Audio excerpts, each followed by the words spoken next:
All right, welcome to Phoenix League Week 2. We have Bonobo Battalion versus Violent Nature in Champion Select.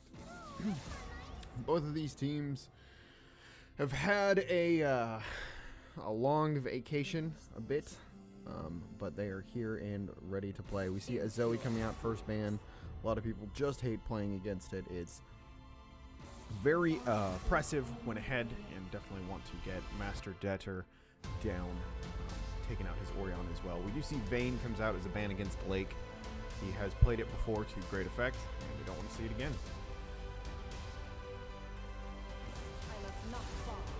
Alright, there goes Leona, a very strong bot lane support pick. Can really be oppressive to the lane, as well as a Hecarim ban. That's relatively interesting. Not sure if it's something more targeted towards Violent Nature's Virgin, but interesting to see it come out.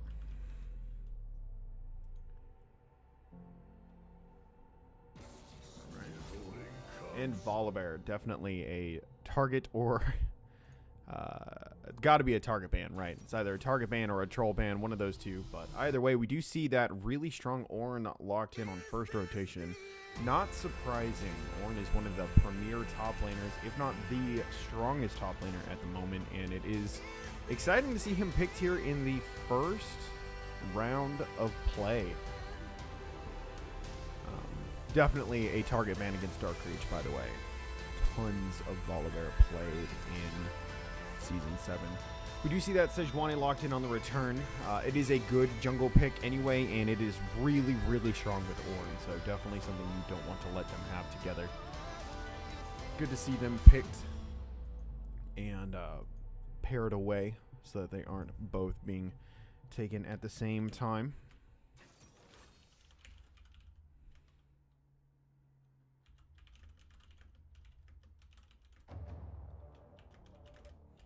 Alright, this is a Varus lock in and Braum on the other side. Braum, Kalista, also a really strong bot lane. I really like the comp coming out of Bonobo Battalion so far. But that being said, Varus and Sejuani have excellent R buttons as well, and Thresh is not a bad pick into Braum whatsoever. So a really strong first round from both teams. I think I'm going to favor a little bit on the side of Bonobo Battalion just because Ornn and Kalista are so strong in this patch. But definitely a good sign coming out of Violent Nature. They are in no way losing from Champion Select from this.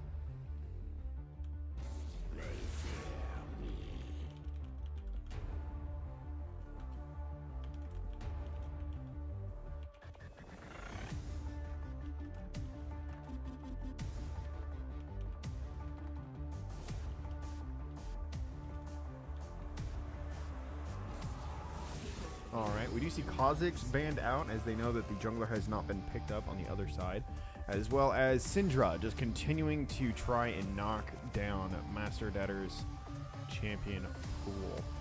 I never word ever pretty confident in what he can do in the mid lane, just trying to pull down his enemy's champion pool.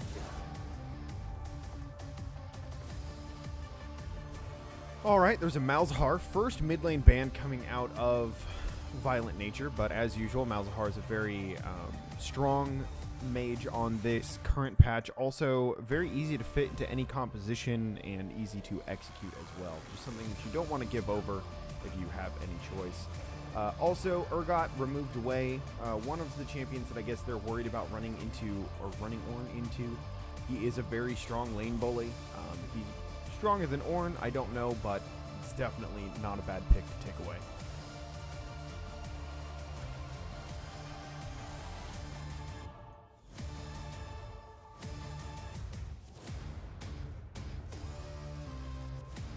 Alright.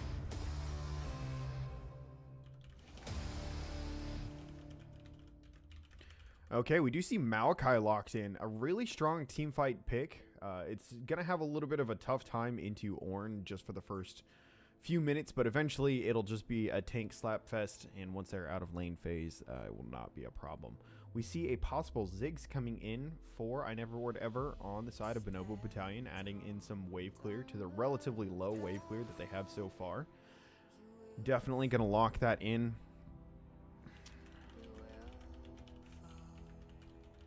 like seeing that. We're just going to wait on this last pick here, as Violent Nature is preferring to save their last pick. All right, that's just going to be a Jarvan jungle. Not bad at all. Jarvan, Kalista, Braum, and Ornn all work really, really well together. And I really like the comp coming out of Bonobo Battalion. Ziggs is interesting. I think that they might have put themselves in a corner with their own mid lane bans, but definitely adds in plenty of wave clear to help support the rest of this team that does not have much, if any, wave clear whatsoever. And Xerath on the other side is a very strong pick for Master Deader. I think that these teams have both drafted out some really strong meta picks. The team fight, I think, is easier to execute and win on the side of Bonobo Battalion, but Violent Nature definitely has some really strong pick potential, and their siege is very good. Now, with the engage coming out of Bonobo Battalion, sieging is going to be dangerous, but if we see Violent Nature get ahead in the early game, make some good rotations, pick up a couple of good ganks, and solidify that gold lead, they will be able to siege these towers down very well with Xerath and Varus. Of course, that is because we are normally seeing the lethality build come out of Varus these days. And we don't know if that's going to stick around this time, but it's worth giving a shot, worth counting on. I am interested to see how this bot lane goes. Kalista is a massive lane bully. Kalista and Braum can abuse bot lanes extremely well. So it'll be on Bladecaller and Factor to find their way to survive through this lane phase, making it out into the mid game. Hopefully not too far behind, preferably ahead, to really make strides and step up with the sieges around the mid game.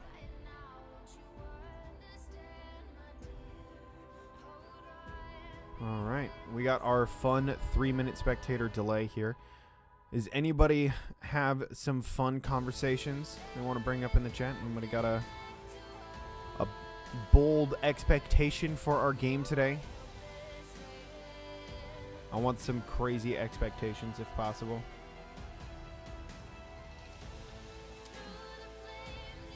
Oh boy. What an incredible what an incredible prediction. Just voting for your own team. How much more boring can you get, to be honest? Disappointing me.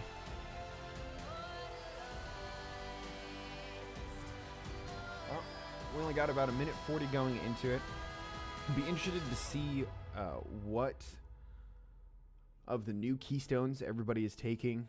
I feel like Ziggs has to take Meteor, but he could also just as easily try to run that kind of Malzahar style unsealed spellbook, as he is a wave clear style mage. It would make sense for him to swap out for something like teleport in the mid game, allows him to split push very easily. But I think we're definitely going to see that Meteor come out on that side.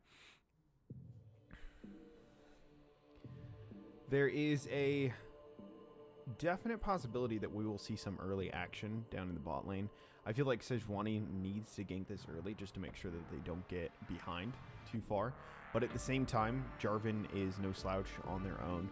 I think I would give the 3v3 to Sejuani, Varus, and Thresh just because they have the ability to really get in and mix it up. But if left to their own devices, I think Kalista and Braum is just kind of an unmatched lane bully.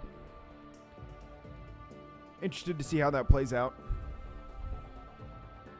For sure. If you have comments, concerns about my playlist, you can direct your complaints to somewhere else because I actually don't care. But I do hope that you enjoy the stream anyway.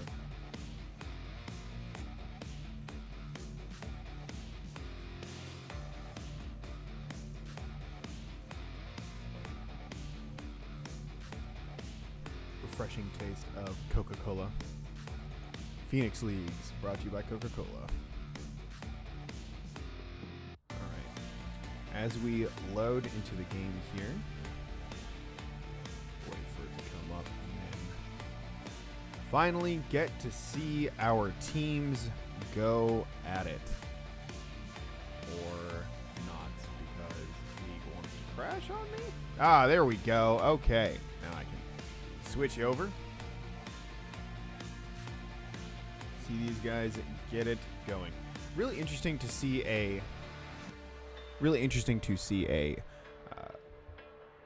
meteor coming out of Ziggs and Xerath. Just means that their poke is going to be hilarious.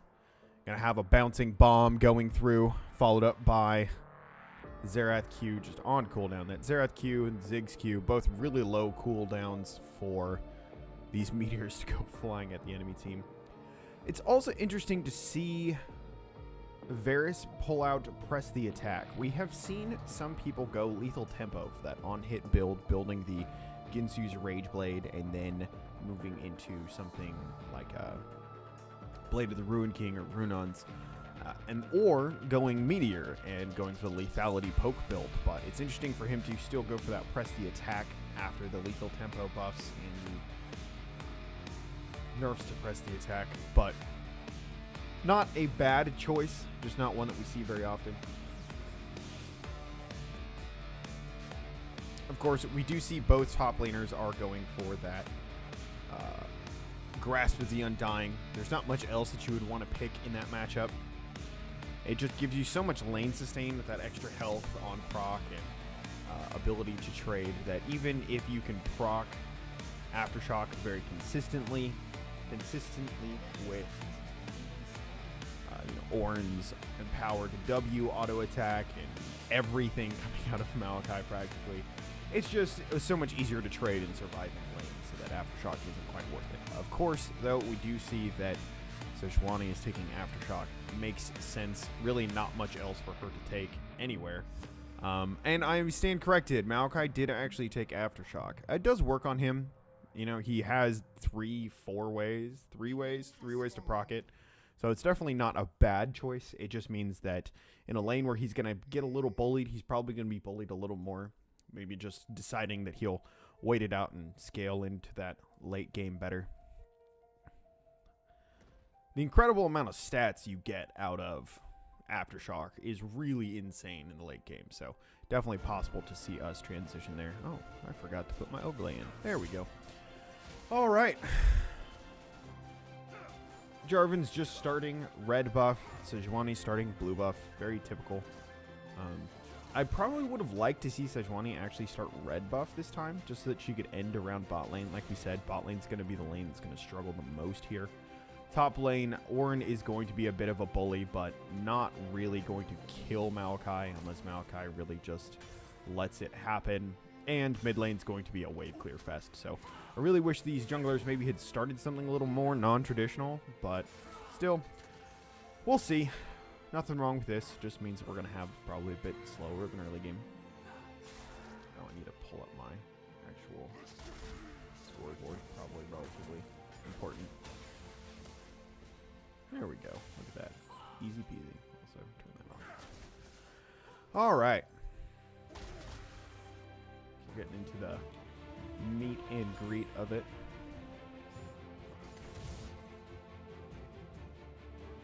We do see that Bonobo Battalion is kind of pressing in every lane. Mid lane, it's just easier for Ziggs to land that Q on 3 minions at a time and get the empowered auto attack to keep it shoving. Bot lane's just taking it by nature of being Callista and Braum. It's really hard to trade with them levels 1, 2, or higher. So Sejuani's at 50. Darkreach finding out Virgin, but dashes over the wall. Nothing happens.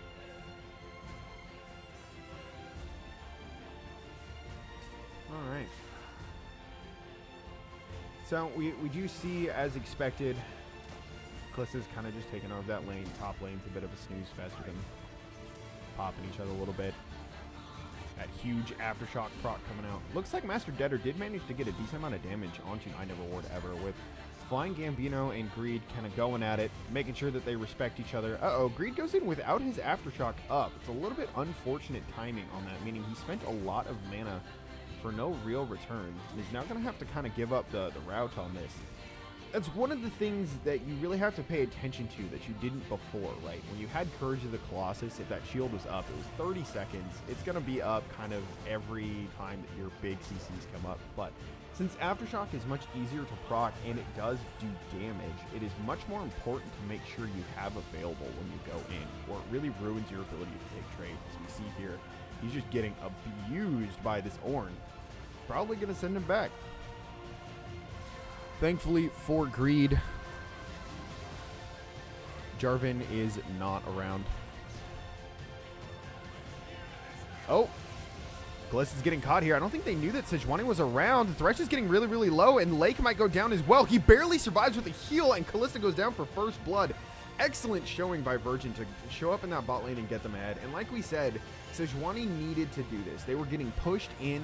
Blade Caller is down 7 CS even after that kill, and this is just something that needed to happen to give that bot lane some breathing room. With Master Deader getting the harass down onto I Never Hoard Ever, and the top lane being, it's still no real CS difference between the two. Ornn's probably going to get a decent, maybe 6 or 7 lead after he comes back into the lane. It was really important for them to be able to make sure that this bot lane doesn't have to suffer for the really poor matchup that they're being forced into. All right, we see them just kind of shoving it out, waiting for, missing a lot of that CS, but giving themselves some space to recall. Even after that huge push, we're going to see that Kalista is still going to be up in CS, but it is now one less thing that they have to worry about. And in addition, both AD carries still have their flashes up, which means that a return gank from Sejuani might focus more on the supports instead. But again, still really good early action from Virgin, and it gives them an overall 500 gold lead on the map.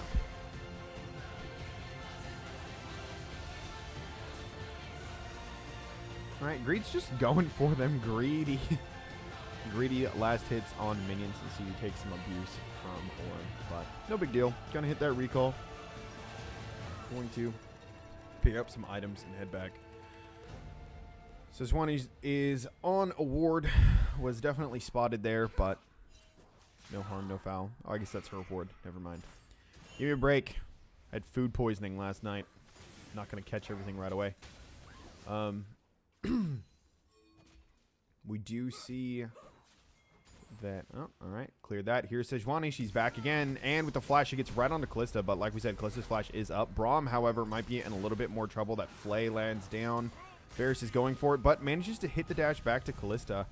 Still, flash down means that when 6 rolls around for this bot lane, a flash ult from Varus might set up a really easy return Sejuani gank. There is some dueling happening in top lane, and with his Aftershock proc up, Maokai has a much better time trading with Ornn. Just needs to make sure he has that, and his short-term trades with the Aftershock proc are going to go in his favor. Just can't quite do anything extended because, you know, there's no cooldown on that Grasp of the Undying. It's going to give Ornn the advantage in almost every other situation. All right. Braum's not in too much trouble getting those Targon procs to really put him back up to full health, heal out whatever damage Kalista had been taking. But we can see Sejuani really wants his bot lane. Uh-oh, Xerath's in a bad place, and he just gets... Yeah, that's going to go down. Oh, the last-minute flash! Nope, but Dark Reach just flashes over, finishes it off. Probably should have had something warded down there or not been cheating to a side that he had no vision. And unfortunately, he does get punished for it with a really easy EQ gank from Jarvan. Sejuani does get spotted both on the Shrine and with a Ghost. Is trying to just run over to her red buff. Dark Reach knows this, though, is going to beat her to it and probably going to steal it out without having Xerath up to help defend her. Walking into her red buff would almost certainly be suicide. All right. Maokai just picking up some CS with his abilities. Trying to grab what he can. A nice little dodge out of that dash. Not sure it's going to matter too much. Oh, Sejuani gets an ultimate down on Ziggs. He manages to flash and heal away. Barely has any health. The exhaust does go down. Thresh is going hard for this, but isn't going to get it. Maokai hits that W to avoid the dash. Dark Reach drops the flag really short and doesn't end up picking up the knockup afterwards, meaning that Maokai gets out clean. It did force a recall out of Ziggs in the mid lane, giving Xerath time to really push that CS lead up, try to recoup some of that leftover gold. But at the end of the day, we do have a 200-ish gold lead for Bonobo Battalion. Now, this is a bit of a problem for Violent Nature. It's not that they're so far behind it's unrecoverable, but their team really wants to group up and siege on objectives. And if you're going to group up in siege as a team with Xerath and Varus, you need to be pretty far ahead. And because they're not far ahead, it means that grouping up is going to get an Ornn ultimate called on them, an EQ Jarvan ult, as well as a Kalista ult to really just knock them out of their siege attempts. Thresh, for his roam, while he did get all of the summoners out of Ziggs and help get his Xerath back into the game, he is not 6 because of it. So they can't quite try to go all in. Greed is in a bit of a rough spot here. He's trying to duel him out. Oh, and we have some action in the bot lane. Varus is very far forward, trying to go into that Kalista, but Ziggs roam out of nowhere means he's going to get stunned, and if there's a Q that lands, he's going to go down. Oh, with just barely any health. Yes, the Ignite takes him down. Flying Gambino is trying to go in to get this Maokai. He does manage to clean it up with the Bellowing Breath, I think it's called. Sejuani's definitely not going to be able to take him down by herself. And with that bot lane kill, that means that they get an easy dragon over here. Jarvan didn't even need to participate to make those things happen. All right, I need to check the one's ability. What is that called? It's Bellows Breath. I said Bellowing. Very close. Oh no, and Thresh sticks around and gets popped by Lake. That is unfortunate for him. You really just can't try to fight Kalista like that. You can't walk straight into Kalista and continue to auto her in melee range unless you have support. Kalista Braum is one of the most abusive lanes in the game and will easily out 2v2 you. Even if Ziggs didn't show up there, I'm not sure if they had the ability to take that down. That being said, they've gone down about 1,500 gold, and they do need to get some time to try to recover it. It's really unfortunate that Sejuani's gank also didn't work out in top lane, with Maokai going down to Ornn and Ornn not falling in return. But it's not unrecoverable. If they can get a little bit of farm, they can grab up a siege when one person's not there and then push down some of these towers. Oh, and if Master Deader manages to have his shots on par, doesn't look like he gets it though, and Jarvan EQs in towards Xerath to make sure that no other shenanigans go down. Yeah, and we also are seeing even more of, the Ornn abuse, but also the fact that he has Aftershock. It just means that consistently Maokai doesn't get all the healing that he can. And even though he wins these short-range trades, just because he doesn't have Grasp of the Undying, Ornn can keep going for the trades almost forever. Oh, that is a really good ultimate coming in from Vegan to stun him. He can't even move, but he does manage to get that ultimate in. Xerath almost finishes him instead. Thresh is going to do it. Triumph barely saves Sejuani, but of course Ziggs does manage to come in and finish off the kill with a couple of auto attacks, bringing that to a 5-2 in favor of Bonobo Battalion. This is quickly going to spiral out of control unless... Uh-oh, there's an ultimate from Kalista right onto Xerath. He's very stuck, but they are under tower. Here's the teleport coming in from Maokai. They do easily manage to pick up the the Varus kill. Kalista gets hooked by Thresh. They pulled him off of the plant. That plant is not going to save them.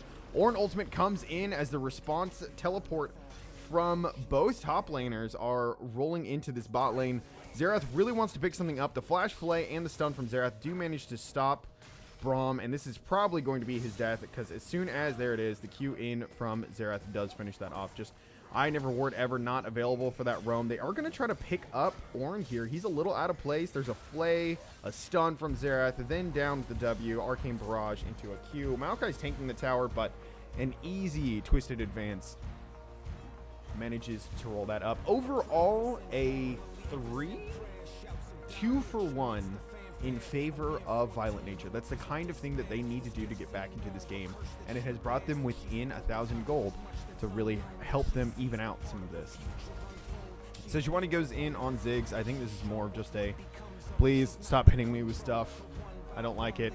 I'm a boar and I'm cool and I'm using the best skin in the game, but I don't want you to hit me. It's not the best skin in the game. Traditional Sejuani is the best skin, but we do have to also talk about the fact that Virgin is down quite a bit in CS over his lane opponent, and somehow Ornn is also down 20 CS. He has been abusing Maokai this entire game, but has not really translated that to any kind of CS league. So it's keeping Maokai in the game. Ooh, hits him with just the tip there on the Xerath blast. Dark Reach doesn't know that he's on. Oh no, I'm sorry, I was wrong ward. But Factor's going in for the Ziggs. I don't know if they know that Dark Reach is here. He was on a pink ward. Oh, Thresh does manage to land the hook, and because he's there, does get an easy kill on Ziggs. Dark Reach wants to come in. He's a little late. I'm not sure. It looked like he walked all the way around instead of trying to attempt a flank there. I feel like a good EQ plus a Ziggs combo could have at least dissuaded the dive, if not outright ended it. Ornn is walking forward into 4 people. This is a 3v4, but there are some relatively low health bars on the side of Violent Nature, and Dark Reach does manage to just full combo pick up some kills onto Thresh. The Ornn ultimate CCing them down for an easy rend out of Kalista to blow up Varus. Varus has just had a rough time in this lane. I don't know if it's from a lack of Meteor or a lack of lethal tempo, but always we see that Kalista is super abusive in lane and is really just demonstrating here by translating it into some early towers. All right, Bonobo Battalion with a very clear 3k gold lead.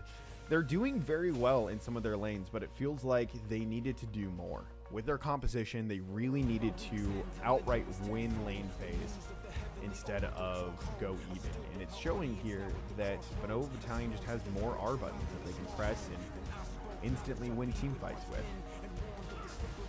All right, going for this Maokai up here. He does manage to hit that Arcane Smash to knock him back. He does have Twisted Advance up. Probably not a good idea to go for this dive. Oh, but they have Kalista here. Kalista can make this very easy for it. And Maokai flashing in towards the other team instead of trying to stop it. Uh-oh, Xerath just barely. Oh, my goodness. Almost manages. Braum, the sacrificial lamb, has stepped up to allow himself to die to Thresh instead of flying Gambino or Lake. The hero Braum gives himself up to allow his teammates to survive with some very low health bars on the side of Bonobo Battalion. We are going to see them recall.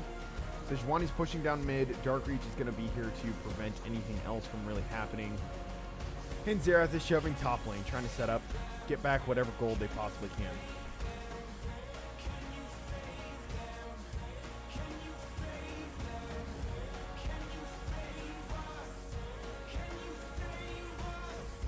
It's a really rough time for Violent Nature because we don't feel like they're really losing super badly, but they have a timer on their composition. Varus will scale, Sejuani will scale, Maokai will scale. So if they can get to this late game where this crit Varus can really pop off and have the damage that he needs to really shut down this massive front line, they can still win this game. But the problem is that pretty much until they get to that late game point. Uh-oh, we have a team fight breaking out. Maokai comes in for the flank onto Ornn. Dark Reach is way into the backline. He sets up for a perfect Ziggs ultimate to dunk down and put a huge amount of damage on the backline, but these massive tanks in Greed and Virgin are holding back most of Bonobo Battalion. However, Ornn is just running rampant in the back lane, in the back line. He manages to take down Varus, finishing him off after that beautiful initiation from Bonobo Battalion. Just lands a massive amount of AoE on the backline. You can't really walk into chokes like that against this team from Bonobo Battalion. With Ziggs, Ornn, Jarvan, it is just too easy. Oh, and Braum, and even Kalista to some extent. It is too easy for them to lock you down, hold you in place for the Ornn ultimate, guarantee a massive Ziggs ultimate landing, and then knock you up a second time when Braum comes out towards you. So, like we said in Champion Select, Violent Nature's team composition works best when they are in front of a tower with their flanks warded, poking and autoing the tower. That's where they work best. They don't work best challenging objectives or checking into chokes or fighting in the jungle. They need to be in a lane situation where all of their poke and their open team fight capability can really come into play. Oh, is it? Oh, it's on the wrong. That's my bad. Yeah, whoops. I will fix that. That is my bad. I even asked them before. You know what the worst thing about this is? I even asked them beforehand what their what their tags were, and I didn't even change it. So, whoopsie. Red side is... There we go. Fix that.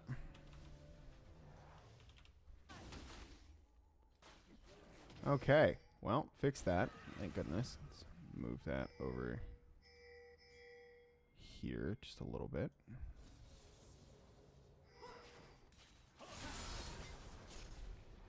Oh, Maokai's getting fought down here. Not going to be able to do a whole lot. Callista's just too far ahead. Easy to shred him and get that massive rend straight down. Oh. Not a problem for this team that is 5-ish thousand, 4,500 gold ahead. All right. Well, and Bonobo Battalion are just shoving down lanes, cleaning up the last outer tower that they had.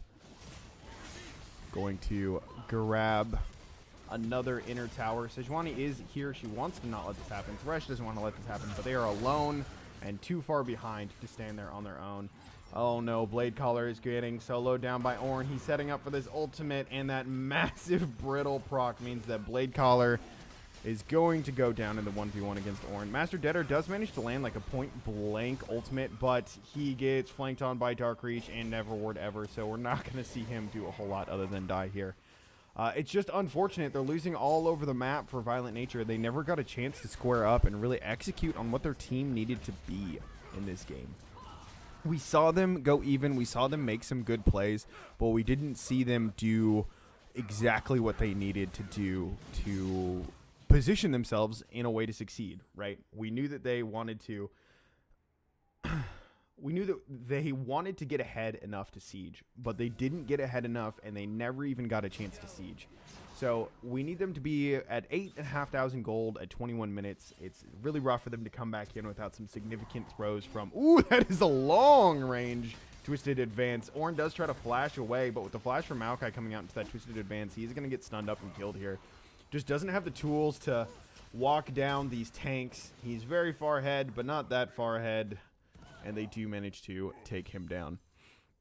Look, my NA production is perfectly fine. I don't know what you mean.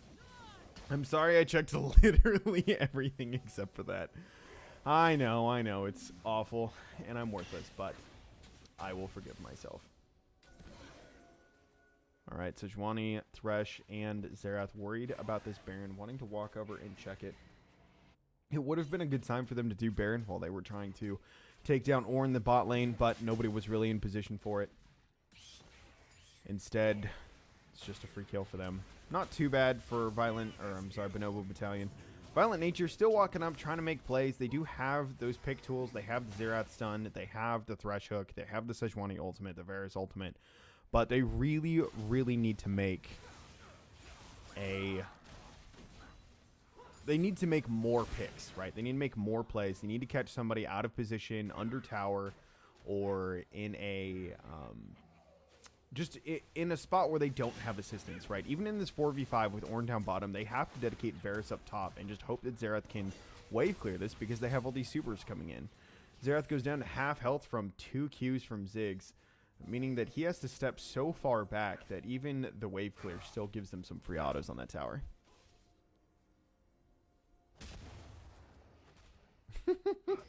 Well, I mean, it's a rough time to be a Violent Nature fan if you have to drink every time they make a mistake. And to be honest, though, they haven't made too many incredible mistakes here. The biggest problem is they're going in on Ziggs. This is the kind of pick we talked about. He's out of position, didn't respect the Sejuani ultimate, and just instantly goes down. There's still a Maokai ultimate here. We're going to see if he can toss it out before he goes down, because he is on this Callista. She's likely going to be able to beat him up, and he's going to go down, but that is a Varus ultimate down onto Ornn. That's going to be a trade kill. Trade kills are really good for Violent Nature. Dark Reach does go in on the backline, though. He manages to bop out Sejuani. However, they're still all tanking the tower, and that does end up being a 3-for-3 so far. With Callista going down super, super low, that means it's just Braum coming out, and Violent Nature is going to go for this. He does manage to get a stun down on a Braum, and with these extra attacks, if Varus will walk over, they might be able to do something a little bit more here. However, Varus is really far away. Oh, Braum walks into the stun and into the slow, into Varus slow as well. Goodbye, Braum. This is going to be an ace for Violent Nature. Still kicking and screaming into this game. It's really impressive that they managed to pull that off.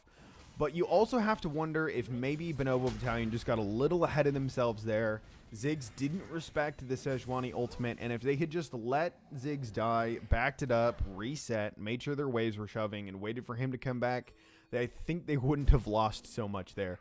They did manage to get that top tower from the super minions, and they are still very far ahead. So it's no by means a complete game throw for them, but they need to not panic every time one of them gets caught. However, Factor, you are in a bad spot, my friend. You have nobody around you. There's nobody helping you, and you are just going to die. If you were supposed to drink, that is clearly a mistake there. I would call that one a mistake. He didn't have help. Malachi wasn't close enough. There was no one around to help him clear that ward. And the only thing that was going to happen was that he was going to die. All right, Greed's getting hit out here by Ornn. Ornn drops the ultimate for this. Does manage to hit the double ultimate onto Malachi, but Malachi stops the knock up and does manage to get a full combo down onto Kalista. She's going to die almost solo to Ornn with a little bit of damage coming in from Xerath. Malachi's going to go down too, but Jarvan is super low. They can't continue this press in, and if he sticks around, there is definitely the possibility of a Varus Q coming out of nowhere to really poke him all the way down. Oh no, that is a widely missed ultimate. Maybe he just thought somebody was in the bush when they weren't, but threw that ultimate way out to the side where it didn't belong. Unfortunate. And now with supers still flooding into the base and Braum being the split pushing support, they do have to recall and take care of those. This is a really interesting build that Varus has decided to go. He has Essence Reaver and Phantom Dancer, which in and of itself aren't awful items. It's just not any of the meta builds for Varus right now. He needs either lethality or lots of attack speed. He's best when he's autoing all the time on the entire team and popping his passive as much as possible. Or he's best with lethality to get poke. This build is going to take another 2 to 3 items before it's incredibly strong, and it looks like he's taking a detour for some kind of lifesteal. So we're really going to have to wait until he's 5-6 items before we see him doing an incredible amount of damage. On the other hand, we do have Xerath, one of the only mages who can really build a Luden's Echo and still feel very strong. And he has his, just finished his Leandries, he has his Morellonomicon, his Sorcerer Boots, and he is putting out work on this team. We saw 1 Q and a full combo from Malachi, was able to take down that Kalista.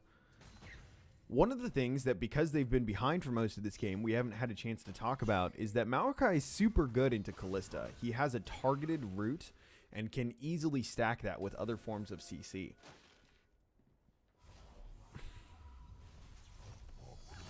All right, we see Violent Natures trying to square up to do something. Their inhib has come back up. That is pressure off of them.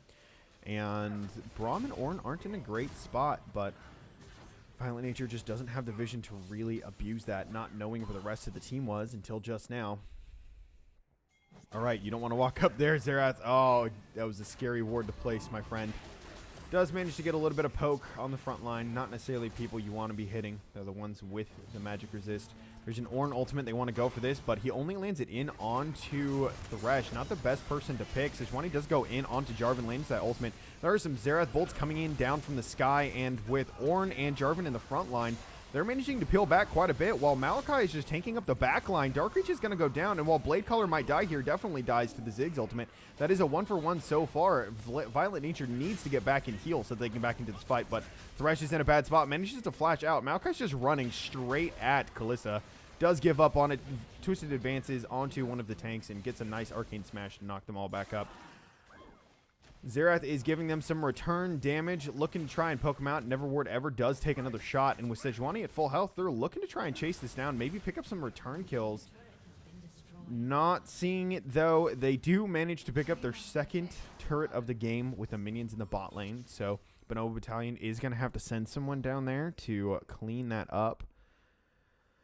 And it's not what they wanted. It was really close a couple of times. We see that Malachi, with that Aftershock that scales really well into the late game, is starting to be a real menace to the back line. He can get in there, he can tussle and not die in an incredible way. But there's just not the damage coming out of Violent Nature. And again, I just really have to point to the fact that he even detoured for this last Whisper as a third item, which, yeah, he's only hitting the front line, but if he was building Ginsu's Blade of the Ruined King or Ginsu's Runic or Runons, he would have a much easier time shredding these tanks that are in his face. He can put down his passive on them and pop his % health passive that he needs so badly in these team fights. But he's got the last Whisper. It means he has some armor pen. If he builds another Zeal item, and then gets that Infinity Edge, or gets the Infinity Edge, then another Zeal item, he will be doing serious damage just because Varus does have that attack speed steroid after killing an enemy champion, and he's got a decent amount of range on him. It's just going to take him so long to be relevant in this game that Violent Nature is pigeonholed into just stalling. It's tough for them to make proactive plays when nobody can do damage to the other team's front line. All right, well, Greed's just trying to clean this up. He's not worried about Ornn anymore. Ornn is annoying, but he says, hey, I'm Maokai. I have 2.5. Oh, Baron is gone. Unless, oh my goodness, Virgin got the steal against a Callista Rend. That is so unfortunate for Team Bonobo Battalion. They didn't coordinate their smite. They didn't coordinate their rend. There is no situation that Callista and any jungler should ever lose Baron to the other team, but Virgin comes in with the hero steal to try and keep his team in the game. Now, Sejuani is down for 30 seconds, so they're probably going to have to give up this inner tower, but there's no reason that they can't make their stand underneath the next one. There is a W and a stun coming out from Xerath. Xerath does put out an incredible amount of damage onto this team when he lands it on someone other than a Braum with a shield. Uh-oh. Maokai, you need to know that that team is coming. Here comes the Ornn ultimate. It is going to land on only Maokai, but Maokai is not an infinite tank here. He can last for a while, but not against all 5 members. Thresh comes in to try to save him. Ornn does go down to the tower in the meantime. Xerath is queuing up the ultimate to put some damage down. It is a lot of good damage. Oh, Thresh manages to land a hook onto Jarvan, so we can see that Varus tries to walk up and get a kill there. But no, Callista does take down Thresh instead. Sejuani's trying to roll over and find a place to poke in and pick somebody. It's just not happening, though. And again, it's tough to see where the damage is coming out. Xerath deals an insane amount of damage, but there's nobody else on this team that does. So even when they make these picks, when they have these chances to really hold out and try to burn down Bonobo Battalion, they just can't. They don't have any damage anywhere.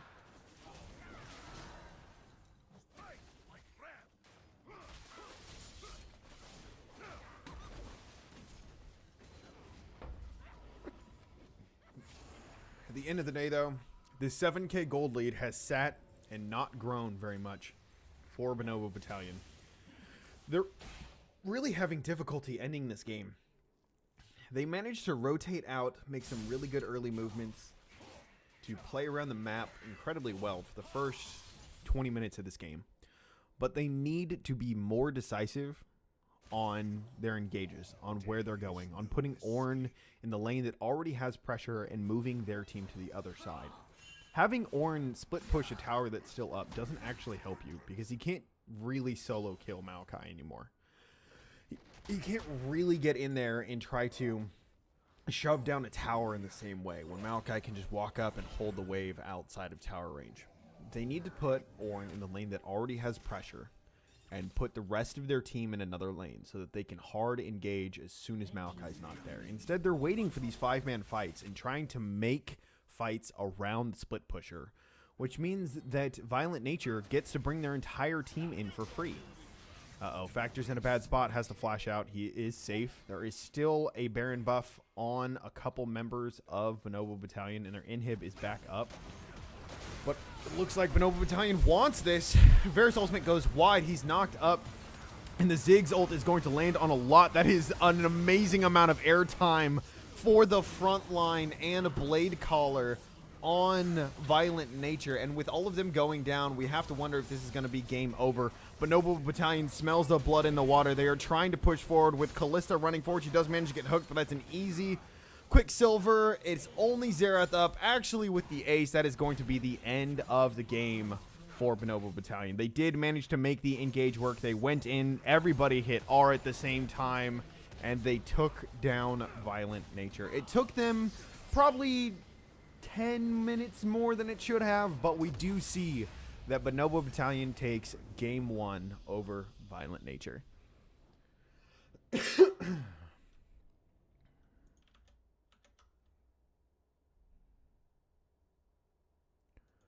All right. So, like we said, this is a bit of a rough game for Violent Nature. They had a good idea. I think their comp was good, but they just missed some tiers of execution. I mean, this is just really rough. It's a result of the build that he went. It took so long to come online. He didn't have any of the items that he needed to build. He didn't have any of the gold that he wanted for that really expensive crit build he was going. But there were definitely a lot of moments of hope coming for Violent Nature, and I'm excited to see how they adapt in this next series. All right. I need to change this. All right, Bonobo Battalion with the first win. This is a best of 3. And with this first win, they're going to look to try and close it out in the second win here, but of course, Violent Nature with some relatively simple adaptions. You know, the Varus build was definitely questionable, but if they can change that to something more meta, either going for that on-hit build, which is still good, even though the lethality one is more popular, the on-hit build is still good. Going for that with lethal tempo or the lethality build with meteor, something like that, and that comp would have been much better. Oh, whoops. Hey, he's right.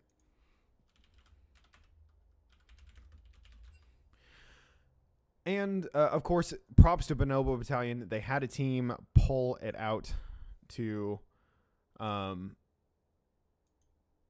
they had a decent team comp that pulled out to something that was easy to execute, and they pulled it off super, super well. They all pressed R at the same time. They were on the same page, and they got these team fights down.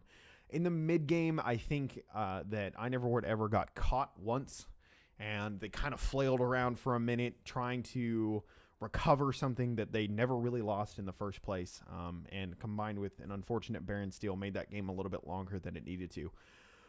But hopefully this time, if they pick a similar comp, they won't have as many issues with that.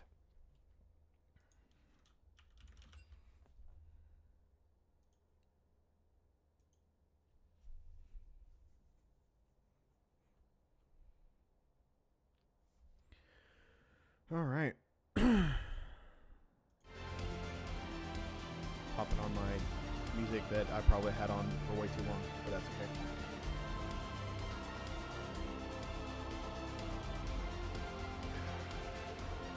Just a reminder, guys, teams do have a decent amount of time to take their break.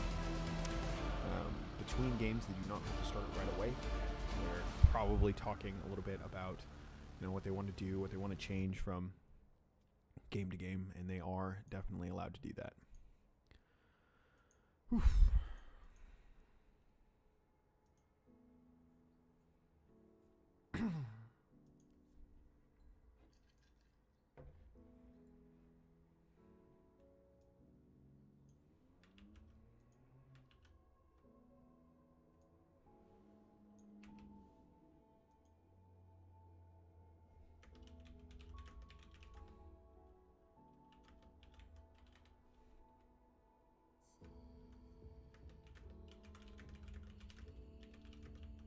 Sorry, guys, I'm just taking a quick break, giving my throat some time to rest and relax.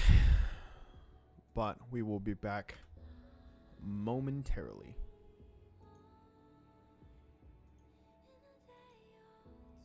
Yeah, he's in love with Gangplank. The last time I saw him, probably still in love with Gangplank.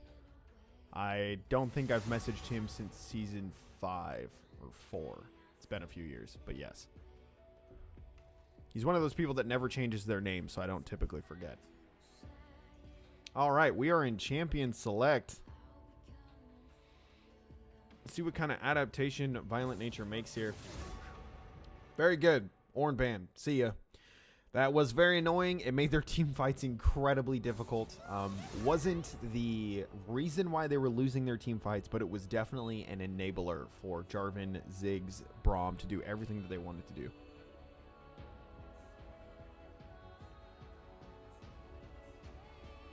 Yeah, he probably still is on that Gangplank grind.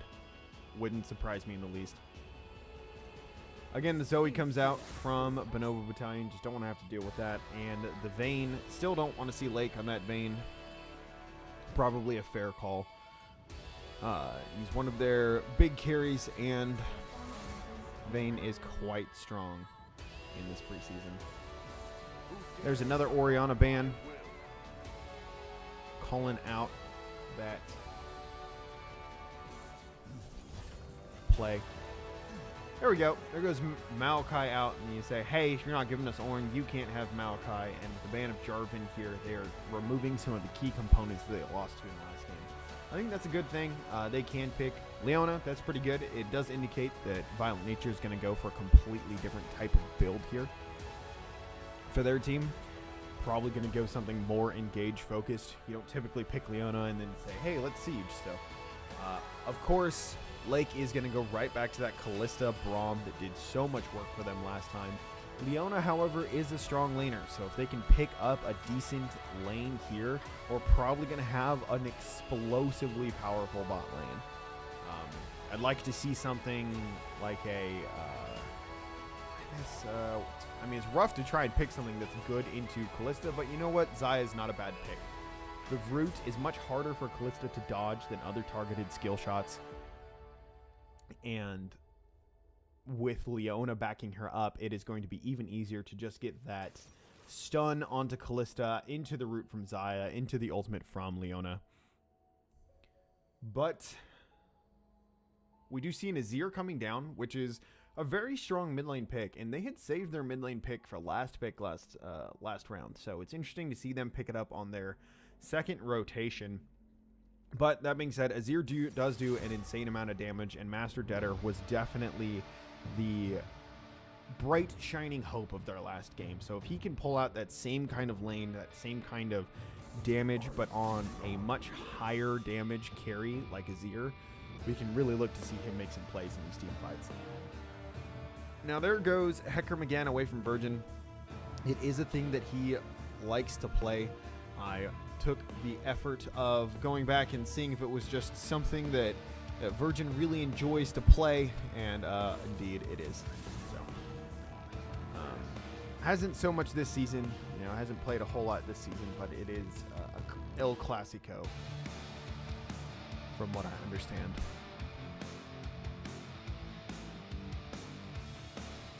All right, Nautilus is taken away as well. They just really don't want to have to. They want Flying Gambino on something that's not this kind of super tank. However, maybe doing the read here, reading the water, reading the territory, we do see that Bonobo Battalion bans out that Fiora after they see so many champions that are really strong in the Fiora being banned away. There goes the Shen. Yep, they just don't want any tanks out of the top lane. Violent Nature is like, no. Bonobo Battalion says, well, we still have the biggest tank of them all. So, there. Try to stop me now. This is a pretty good pick for them. It does mean that their composition is going to be centered around the Kalista engage. They need to get Kalista Braum onto that front line. Oh, instead going for the Kha'Zix switch at the last moment. That brings them into a much higher damage jungler. Oh, and with Graves picked up from the other side, I would really like to see the Cho'Gath actually picked up right here. I feel like Cho'Gath is something that you have... Uh-oh. Graves might have been a mistake, ladies and gentlemen. Might have been an accident. Yes, it is interesting to see...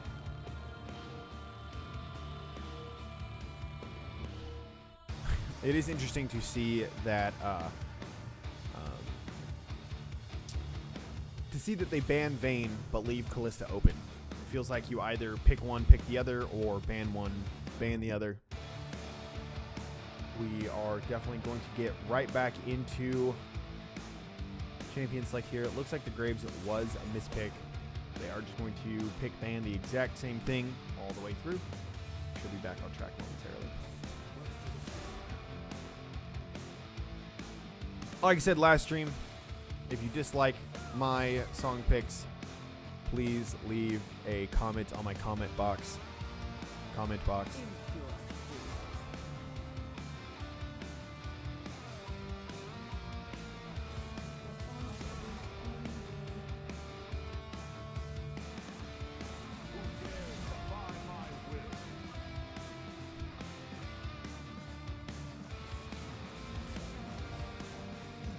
My comment box, of course, I will leave a link in the chat for my comment box.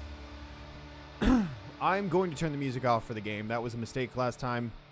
But in Champions Select, there's no music anyway, so it's going to keep running. But during the game, I will turn it off. Did not mean to leave it on last time. I just forgot. I tend to forget things when I am solo casting because I'm doing all of this other stuff. But no excuse. Flame me for that. That's fine. Shouldn't have been on during the game. However, again, I sent you guys my comment box. If you want to leave me a comment, just click that, and I will be sure to read that at a later time.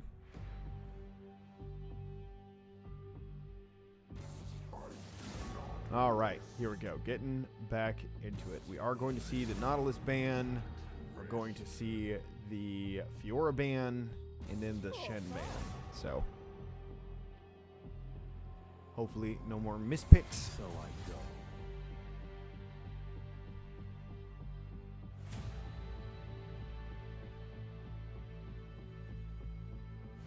Kha'Zix, and then what is their real ban or real pick here? That link doesn't work if you don't shorten it first, because I can see it. If you shorten it, then you can actually prank people, but you didn't shorten it, so I can literally see that it's a let me Google that for you link. Sorry, bud. Ooh, Irelia and Xin Zhao. So they are going for that mid game. Last game, they wanted to go for this kind of scaling into the late game siege comp to slowly rotate down and take down towers. In this game, they instead say, we are going to get into your face and we are going to ruin you. And then in the late game, Azir will also kill you.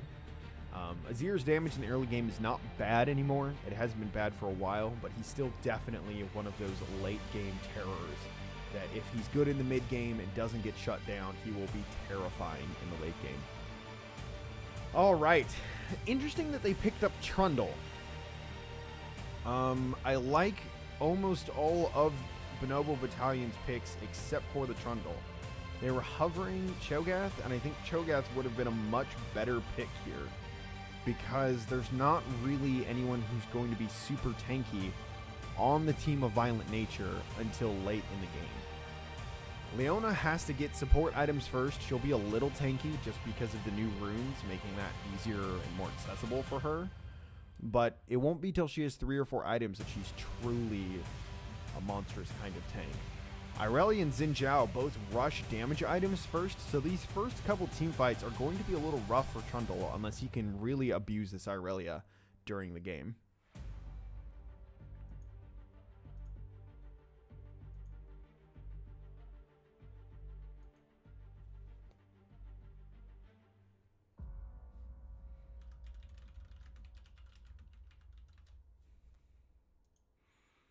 All right.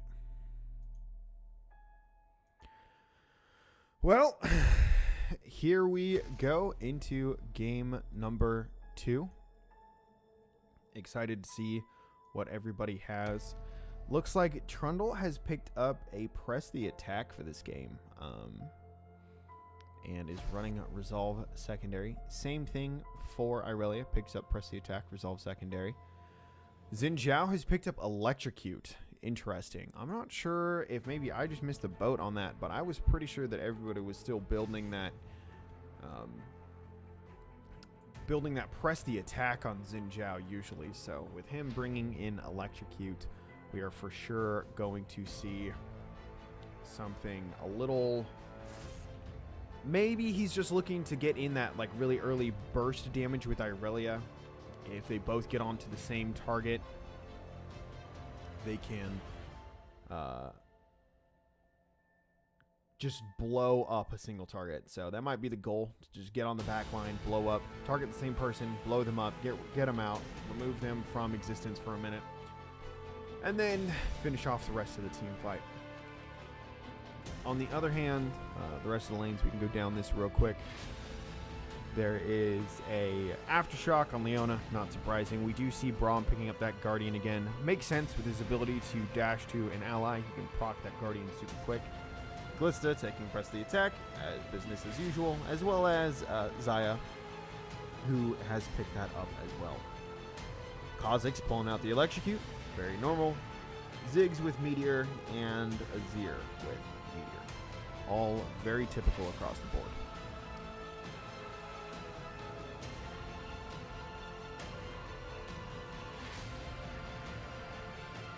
Alright, we got about 30 seconds before we get into it. Anybody got any bold predictions for me this game?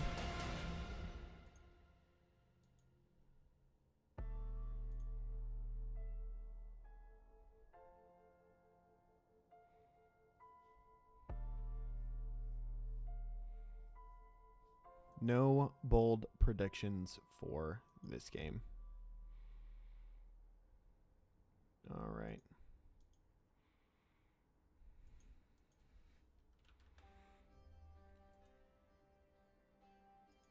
More fighting, even when it's not necessary. See, I don't feel like that's a bold prediction. I feel like that's just like, hey, you know, this is a thing that happens in 90% of games.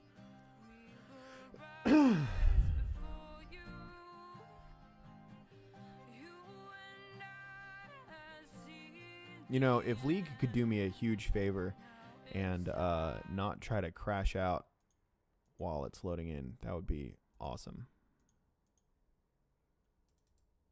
All right, there we go. Get into this. Okay, Experiment 626, hit me with it. What's up, Stitch? What's your absurd prediction?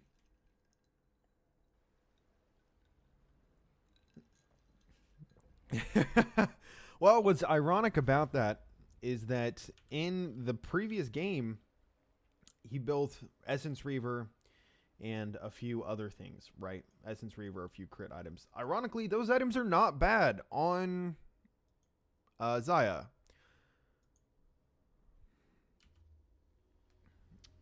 Getting Essence Reaver on Xayah is one of the only champions that building Essence Reaver even kind of makes sense. Because she benefits from that CDR super well. She likes having that mana all the time. It's not bad on her. So if he goes the exact same build as last time, I think you'll have a great time. Oh, and we have a pause.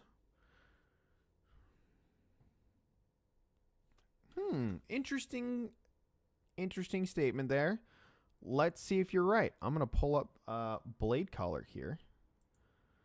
See if is indeed a Xayah main. Doesn't look like it. Check Season 7. Played a decent amount of Xayah. Not too much. Maybe just really liked that name. I don't know how old that name is for him. Since we're in a pause, let's snoop on him a little bit. Let's see. All right.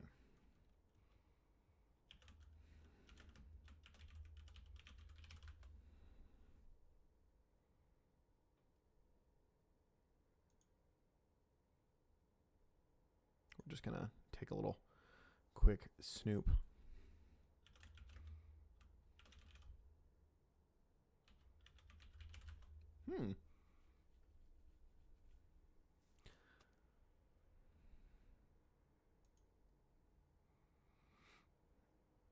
Mic is still not loud enough. What do you mean? It's perfectly fine. Turn up your audio. Honestly, I'm actually getting pretty close to like 3/4 the way through. I mean, sometimes I'm not talking directly into the mic. Maybe that's why. Is anybody else feeling the same way? Because I feel like I'm super loud. But that's just me. All right, we back into the game, boys. We're back. Better than ever.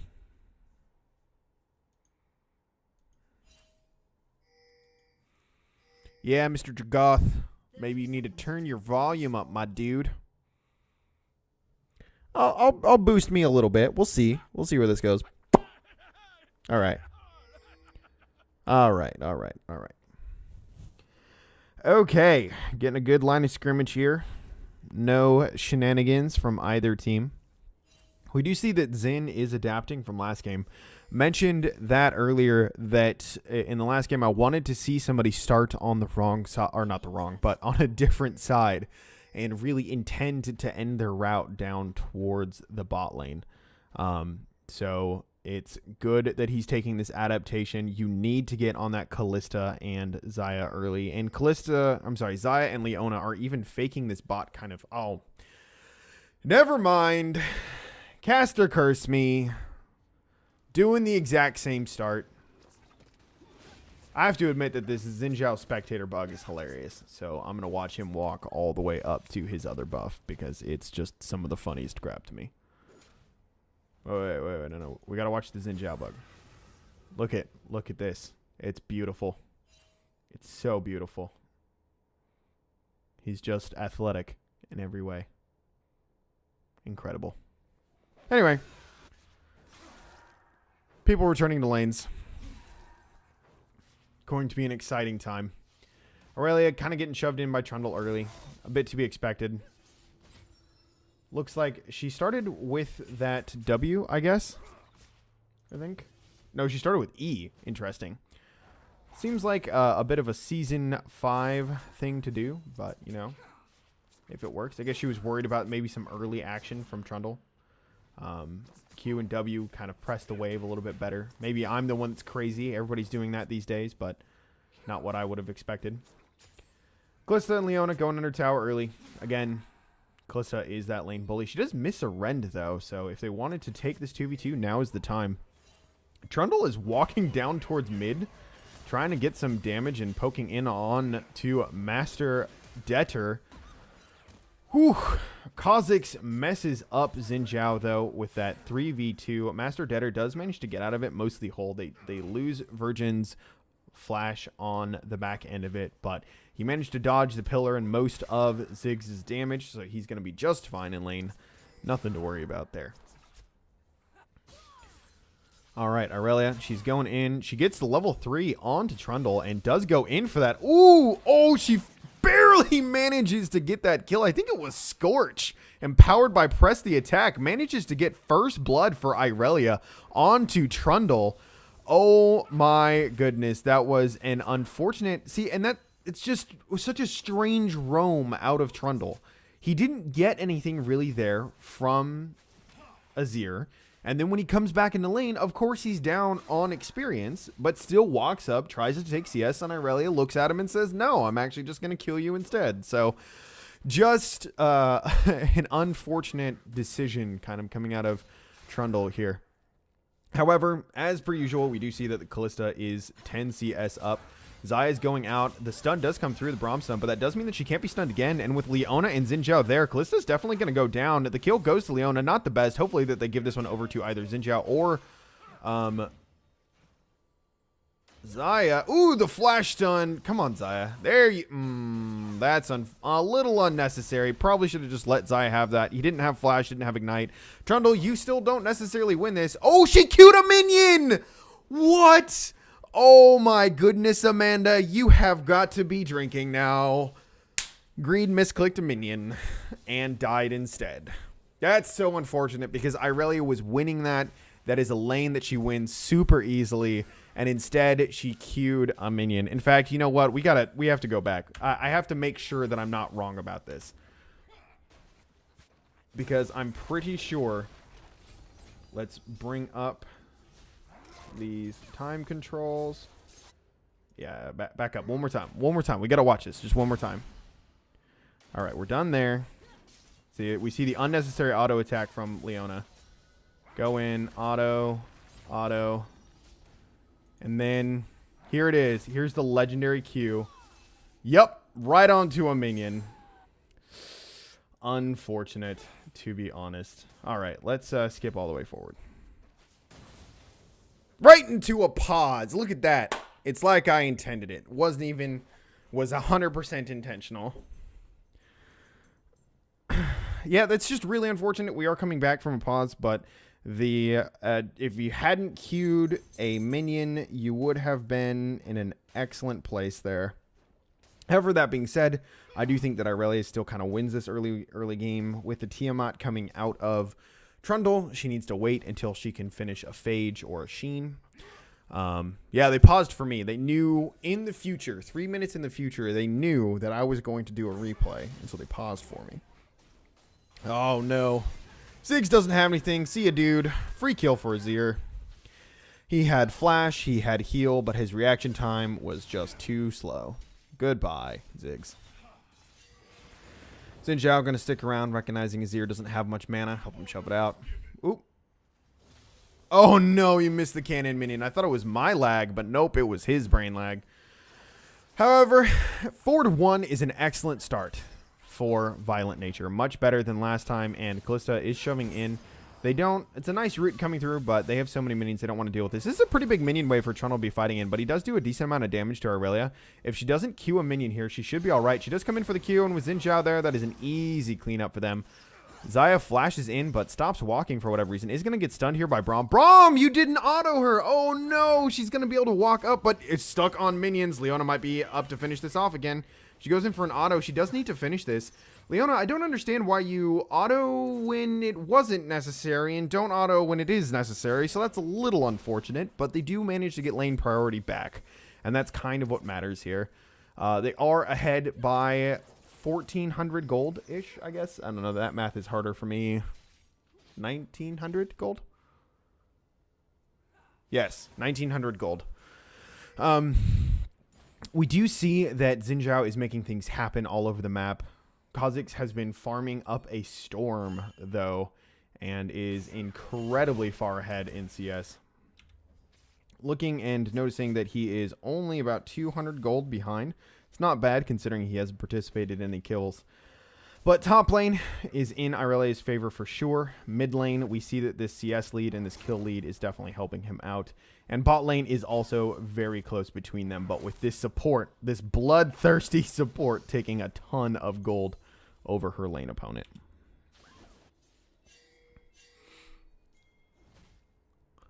Trundle's just kind of clearing out a pink. We do see the Kha'Zix might be in a bad spot as Xin is trying to jump on him. He has used his jump. Hello, camera, please. All right, we're going to just take over here because the camera doesn't know what to do. All right, but he does manage to get out. Does have to pop his ultimate to run away. It looked like Xin was collapsing on him, and he ended up having to flash or dash over the wall. Not flash, jump over the wall. Here's some more of that lovely Xin Zhao animation, boys. It's just incredible, really. Just incredible. All right. Back into it. Aurelia managing to kind of put some abuse down onto Trundle. This Azir is certainly putting way more abuse onto Ziggs than Xerath did. And while Leona has to give up that pink... Uh-oh, Kha'Zix has got him stuck on his own. He's in trouble. This is a really hard fight for Xin Zhao. But, oh no, he's doing so much damage. He has to flash out because Kha'Zix does have his ultimate. Darkrai, she doesn't want to flash in and immediately get knocked up by Xin Zhao, who did have his third auto attack empowered. Aurelia does get to press the attack proc off, but Trundle with his ultimate is going to burn down Aurelia, and she goes down to the chomp from Greed. Yeah, that was just a rough time to pick to fight. He has his ultimate up. You know that. He has his ground down. You need to fight him when he doesn't have his attack speed buff, his tenacity buff, and it was just a rough time to pick that trade. We do see Azir also just losing in damage here. Might end up... Does manage to get that dodge out. Xayah is down here by herself. Is plenty in a decent spot. Missed the cannon, unfortunately. Does manage to get the kill. However, with Aurelia going down, first turret falls to Trundle, and that means that this gold is evened up. First turret is so much money, and all of that work that they did in the early game has been equalized. Ooh, they do manage to get level 6 before the rest of the team, though, and Leona is going in on this, really wants to try to pick up something, and they just have to run away and give up that lane. However, down almost 21, it's 23 CS. 23, 24 CS to Kalista. Really unfortunate considering, Azir does manage to get the dash out away from Kha'Zix, but there is no... follow-up damage enough to kill Master Deader. That is the second time he's barely escaped with his life. But Xin Zhao's going to stick around, make sure he survives, so he can clean up that. All right, Xayah's going in for this. She actually might be able to win. She has to be careful of the Rend, though, and does manage to get that Blade Caller passive back in to give Blade Caller a kill. First one of the game. Xin Zhao does pop in. Is going to get the knockup. He manages to get 2 more autos out. Does not get the last auto to knock up Braum, so Braum does get out. But Leona knows that it's safe, pushes in for a little bit of vision, hits that scrying bloom plant, forces Braum to cancel his recall, and takes the explosive plant over the wall.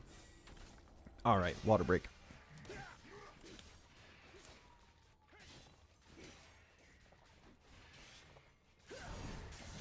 It's really exciting to see these teams go at it.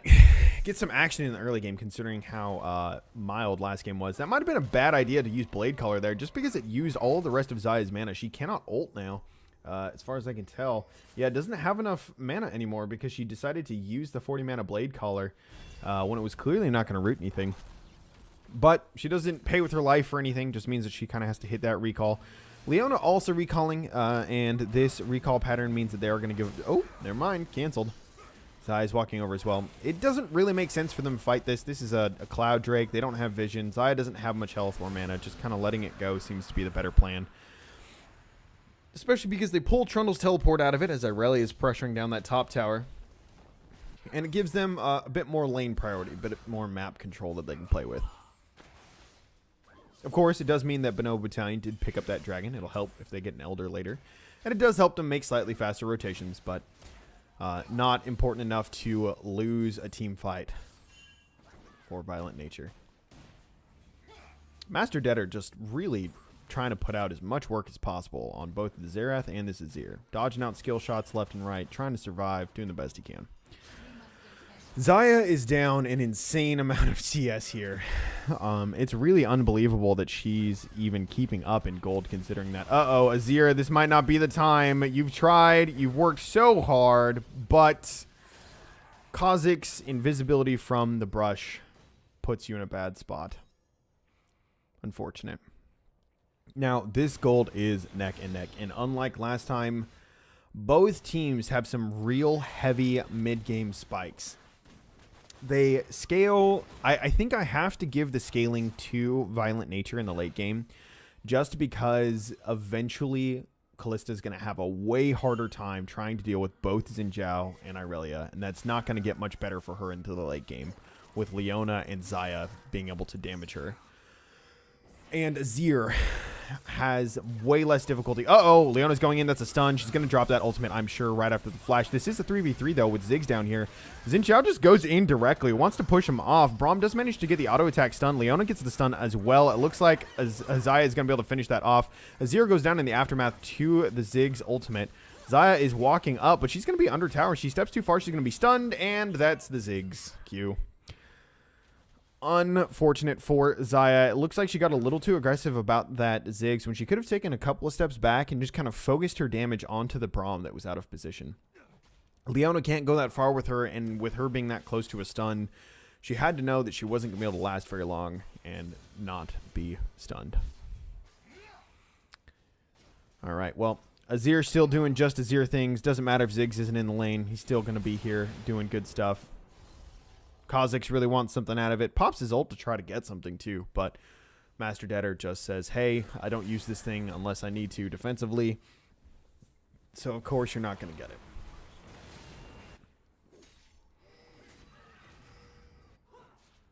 All right. Well, we do see that Kalista and Braum run right back to the well. They're down in bot lane, shoving it out. Xayah has managed to close up some of this CS deficit she has had by about maybe 10 CS. Still needs to do a lot more work to get up back to where she needs to be. Trundle has that Eye of the Watchers, I think is what it's called. No, that's not it. That's the support Eye of the Herald. There we go. Ooh, Xin Zhao does manage to get the blue buff here. And Trundle's kind of caught on the back line, but he has ulted, and so he's going to get all that. Ooh, an amazing Azir wall pushes them both back to the wrong side of this fight.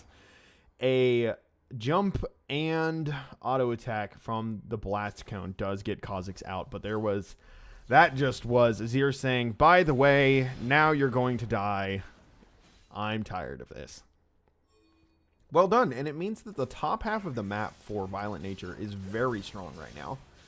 Irelia, Xin, and Azir are both very, very strong in this game, and they can pressure down this mid tower, try to open up the map a little bit more to give them the ability to make plays elsewhere. Tower goes down. They took a decent amount of damage from Ziggs, but Kha'Zix has to stay top to take care of that wave. Irelia might just get this tower in the face of him anyway. She will. Nothing he can do. Can't really fight it anyway. Kalista and Braum are hoping to not get caught here. There is a party of 4. Hey guys, party of 4, seating for everybody, coming down, getting on this Kalista, who has not had nearly as great of a time this game as she did last time.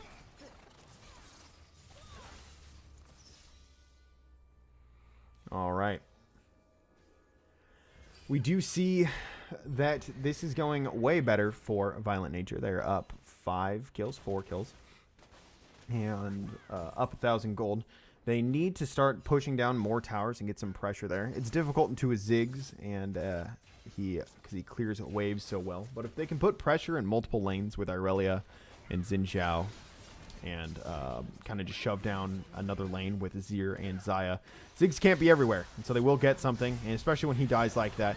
Xayah's in a rough spot. She's got Braum and Kha'Zix, and just barely misses her route onto both Kha'Zix and Braum. Unfortunate placement there. She wants to kind of just one of the things about Xayah ult is that you don't really want to push it out at the you don't want to push it out at the thing that's coming at you necessarily. You want to blanket the lane because you're going to run away from them anyway and pull them through those targets. So shooting them sideways like that makes it a little rough for you to get those routes, but it's all right. They have made some successes elsewhere. The gold is still 200 in favor, or is now 200 in favor of Bonobo Battalion, and it is very, very close.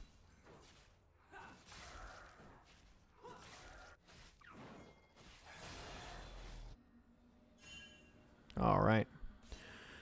So we can take a moment to take a look at some of these items. It's very typical for Irelia to have Trinity Force. It's another Cloud Drake. Unfortunate for Bonobo Battalion, hoping to get a better prize, but gonna be stuck with these lousy Cloud Drakes instead.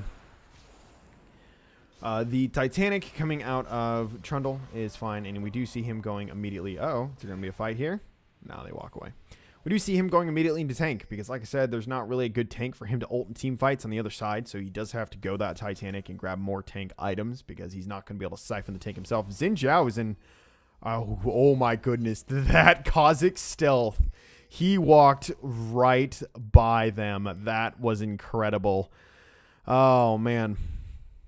That was a very interesting route for him to choose, but total faith in the length of his stealth.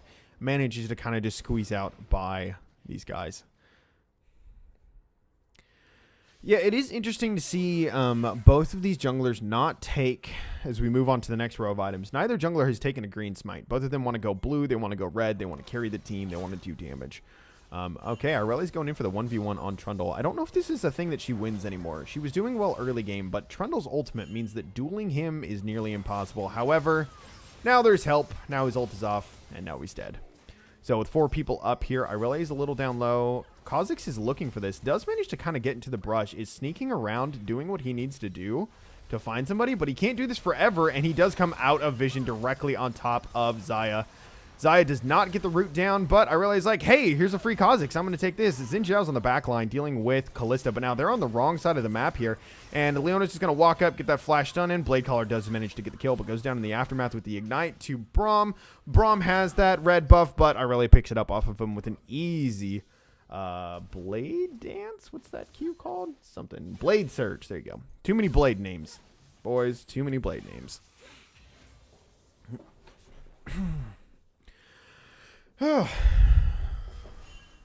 Yep, so it seems like Darkreach has a really good understanding of Kha'Zix's new ultimate. His ability to play around with it is very good, but he's just not there with his team.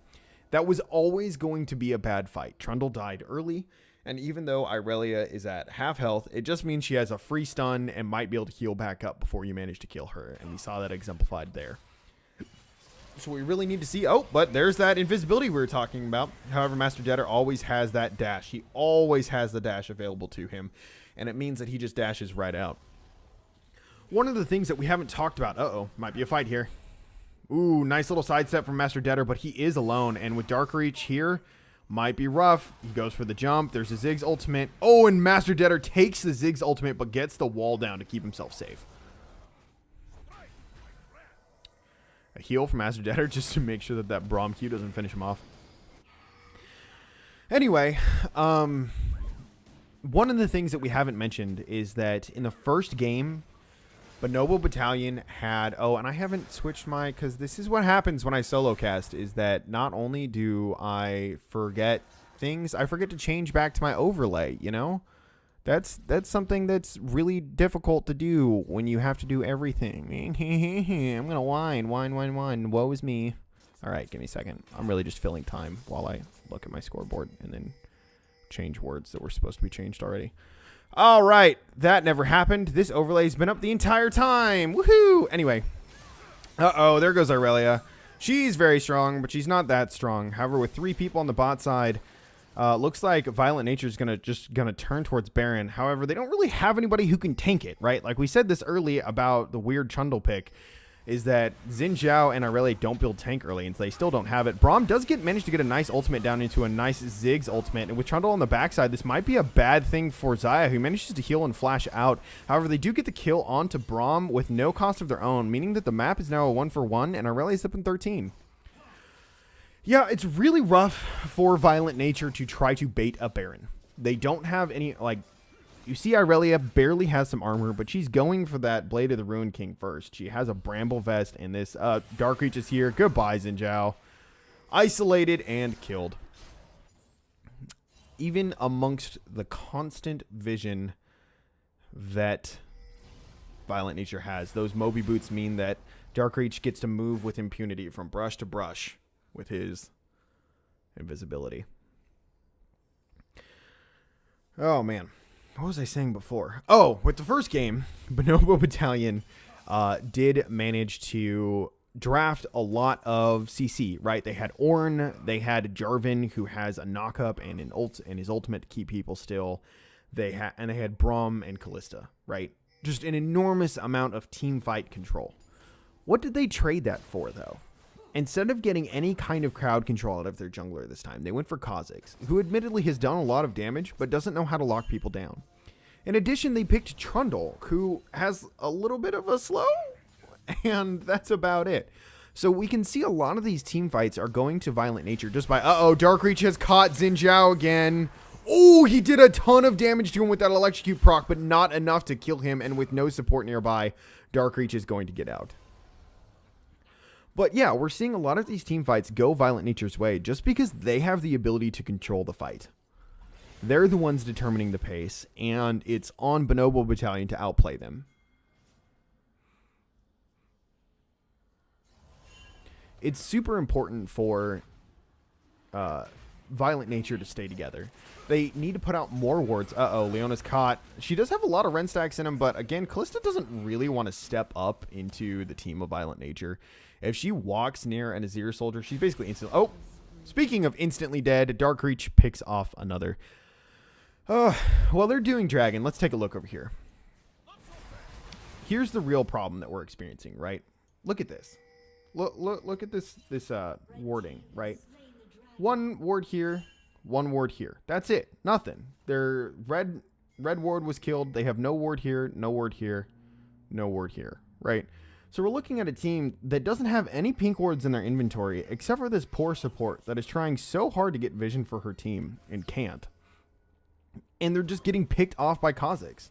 Kha'Zix's ultimate means that they have so much more invisibility and ability to roam around that they have to double down on these extra pinks, these extra regular wards, right? Because you can't count on your wards to see him. The normal line of scrimmage that you would set up to protect against a Kha'Zix doesn't work because he can get behind them and then come in from behind you. So you have to get all of your wards out, and you need to put out those pink wards just so you have vision. Xin Zhao might be caught here. There is a Braum. There is a Kha'Zix. Kha'Zix realizes that he might be in trouble, but he does manage to pick off Xin Zhao on the end first. And even with Azir's damage, he doesn't have the ability to pop people instantly.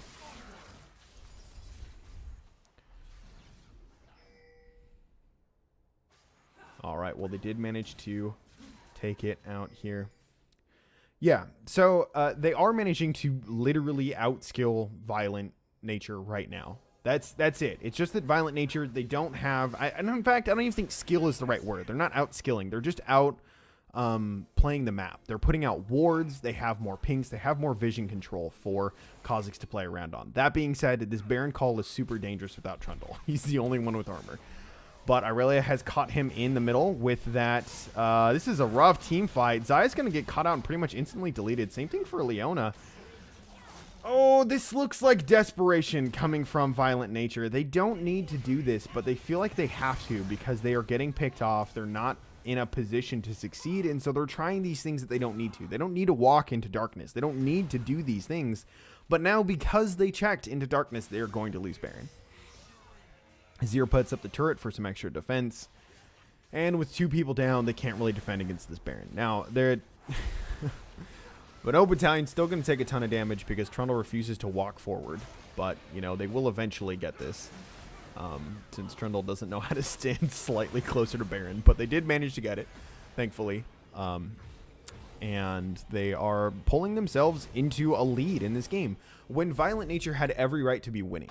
Right? That was one of the things we talked about, is that they can control the team fights and they can pull them out when they're together.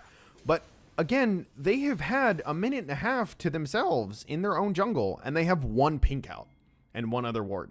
If every person on their team went back to base and bought a pink right now, they could start winning the game again. That's it. That's all they'd have to do. Go back, everybody buys a pink, and then they can start winning the game again.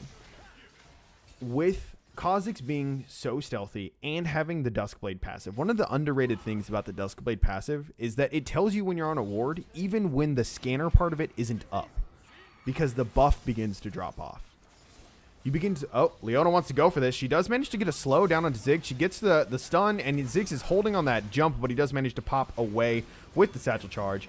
And he is out. But Xin Zhao and Irelia really want this. They go for it. They do manage to get a double kill. Both carries are down on the side of Bonobo Battalion, but so is Azir. Azir is also gone. And Xayah was not forced out, but isn't doing anything, so she's recalling. But they do manage to clean up 4 easy kills. A quadra kill for Irelia on the side of Violent Nature. Xayah is going back, going to try to clean up this to prevent Trundle from getting the inhib. However, Trundle is Trundle. He doesn't care. He's going to get the inhib. Does ult Xayah just to be like, hey, stop doing that. I'm going to do what I want. You can't actually step up to me. However, he does need to not go under tower without minions. That's a bad idea. It is going to be an inhibitor trade and some kills at the end of the day. Puts Violent Nature up into the lead. So... we just talked about how much they needed wards, but wards don't matter if the other team just runs right down the mid lane. When we talk about what Kha'Zix and Trundle are good at, we're never going to list a lane fight as one of them. You don't ever want to just walk right down the mid lane as Kha'Zix. Uh-oh. Oh, Xin Zhao. My dude, you're having a rough time. I understand. Your time would be a lot better if you had a scanner and a pink ward here instead of a warding totem. Nope, that's not it. Sell that. Oh, okay, well, you used it and got a pink ward. I guess that's somewhat better. All right, well, we are going to see them try to make this push down mid. Azir, however... does not care about your minions. They are gone. His soldiers are at his will and destroy these things. Leona, that's a bad spot to stand on. Darkreach is trying to make this play. He's going to manage to get Xayah. See, and again, it is so... I keep harping the same exact point, but they have had multiple minutes alone in their own jungle as a team to ward, and they're not doing it. All right, Irelia wants to get in on this Trundle. Trundle doesn't quite have enough resists to make this happen. He doesn't have much in the way of... true damage resist, right? That's the thing about Irelia. She just hits you with true damage over and over and over and over again. And see, that's the thing, is that, like, uh-oh, here comes an ultimate. Going down, might be able to get the Zenith Blade. Nope, that's just an ultimate. Never mind. They're walking in together, but they're not standing next to Leona. If you're checking for vision, you need to stand next to your support so that the support can instantly stun Kha'Zix for showing up. Thankfully, Bonobo Battalion finally don't get a Cloud Dragon. They get an Ocean Dragon, something better than what they want. And from there, they can put down the vision they need to survive, right? Because they don't have that vision. And when Leona tries to get it, one of her carries dies. So they need to move together through their jungle and put down their pinks. But they're not doing it because they're not buying pinks. They're not exchanging for sweepers. And they're not trying to get this vision back to put them back in the game. Xin finally bought a pink at 28 minutes into the game, right? So we just really need them to get vision to really drive this home. If they don't, Dark Reach is just going to continue single-handedly keeping his team in the game.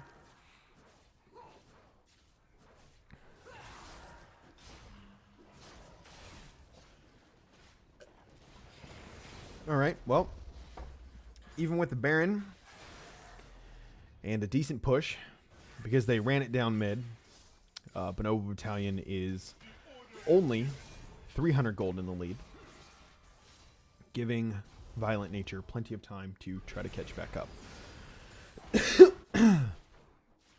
Zai's going to take away this red buff. Going to help her out a little bit. She's got that Rununs. She's got Blade of the Ruined King. She's got Death Stance. Try not get popped instantly. Try to play around in these team fights. She's got that QSS to get out of a stun. So hopefully she can try and survive and put the damage down. If she can kill or stay alive around Xin Zhao or Irelia for just more than a few seconds, then they can win that fight. Her Rens will come out, they will be able to burst down the front line, and then the back line won't have much to keep them alive. Oh, there's the Dark Reach again. He's going for it. He's running around in circles, just saying, hey, your jungle is not actually your jungle, it's mine. Gonna easily take away that red buff. Dark Reach has a static shiv. Okay, well. Interesting. But Dark Reach is going to go for something. He just continues to run in circles with that Kha'Zix passive. He's like old Evelyn, you know. Old Evelyn. The one that had a stun as coming out of stealth. That kind of thing. Except for instead of stunning you, you just die. Irelia is 10-3. She's incredibly huge. Trundle cannot push into Irelia right now. She's got a Blade of the Ruined King, a Guardian Angel, and a Thornmail. Dark Reach is looking for it again. He pops the Yomus. Doesn't find anybody. This game, again, as long as Violent Nature can hold out, I think they still have the best shot of winning the late game. Xin Zhao goes in super early. There's nobody there. Just dies to Callista. I think maybe he thought that Azir was going to stream a shuffle in there and shove somebody in, but there wasn't anybody around to really play that fight for him. And with Baron coming up in 10 seconds, it doesn't look like Violent Nature can do a whole lot about this. I mean, they can. Azir has decent poke, and Xayah does as well, but they're going to be mostly looking to see if they can make a pick. But again, so they're not doing anything because of exactly what we keep talking about. 1, 2, 3, 4, 5, 6, 7 wards on this blue side jungle. It's just really unfortunate because I feel like Violent Nature has the composition to win this game, but they aren't doing the things that keep them ahead, right? We have 3 members on the side of Violent Nature that still have warding totems and haven't bought any pinks. If they had blue wards, you can check bushes within your jungle to try to catch out that Kha'Zix. If you have pink wards, you can block their vision so that Kha'Zix is always blind checking bushes. It just feels like they're not taking the steps that they need to win this game for themselves. Now, that being said, looks like Bonobo Battalion is taking that ARAM down mid to try and... Irelia might be in a bad spot. Nope. She's going to flash out. Maybe be able to walk away here. I think it's H is the right one. Trying to make it out here and does go down. We'll see how that goes. She gets the Guardian Angel passive, and with the great Leona stun, she might survive. She is, but that is a Leona in the middle of nobody. Xayah does manage to ult, as well as Azir does manage to ult to keep themselves alive, and with a 3-man root, they are going to survive for a minute, but Xin Zhao and Leona are down, so this might just be the end of the game for Violent Nature. Bonobo's pushing in. They don't want to step up into the Azir soldiers, though, because there are 3 of them, and Irelia is still huge, but not huge enough to not get stunned by Braum. And with Braum flashing in towards Saya and Azir just getting popped by Kha'Zix, this is going to be the end of the game. Congratulations, Bonobo Battalion does take the second game of the series. I really liked these games. I liked Violent Nature's team comp in the second game so much. Their first one, they had good team comps both times, but both times I feel like the issues that they had with it related more to the execution than the actual picks, because they didn't want to set up their vision control correctly, and they didn't want to move around where they had their vision. I think in the first game, it would have been rough because the Kalista got so far ahead anyway. But in that second game, they definitely had the chance to win. They had the ability, the tools, and the lead to win that game. But without changing their trinkets and without buying pinks, Darkreach was able to just run rampant and constantly pick off at least one person to make sure they couldn't make plays. They played 4v5 for the entire second half of that game because they didn't want to group up, stack on top of each other, go into their jungle, put down pinks, grab scanners, grab blue trinkets, and control the vision. All right. Well, that is our second game over here. It's going to mean that Bonobo Battalion wins this 2-1. Let me change this score here. Do we have any interviewers from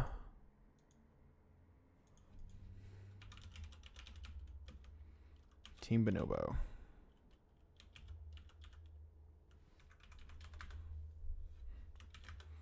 Anybody want to interview?